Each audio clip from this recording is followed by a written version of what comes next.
ఈరోజు coconut jelly చేసుకుందామండి. నేను దానికోసం అయితే 2 కోకోనట్స్ తీసుకున్నాను. 500 ml కన్నా ఎక్కువ వాటర్ వచ్చాయి. ఈ విధంగా కోకోనట్ వాటర్ తీసాను.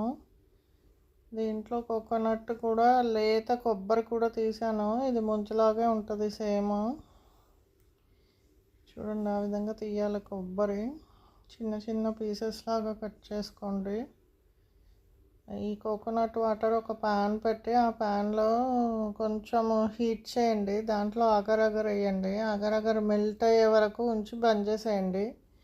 మీరు షుగర్ కావాలంటే యాడ్ చేసుకోండి, లేదంటే వద్దంటే వదిలేయండి. షుగర్ మాత్రం ఆప్షనల్ అండి. కోకోనట్ వాటర్ చాలా స్వీట్గా ఉంటే షుగర్ అవసరం లేదు. ఇవైతే అంత స్వీట్గా ఉన్నట్టు అనిపించలేదు నాకు, అందుకే కొంచెం నేను స్వీట్ యాడ్ చేశాను షుగరు. మీకు కావాలంటే యాడ్ చేసుకోండి. చల్లారిన తర్వాత బౌల్స్లో పోసి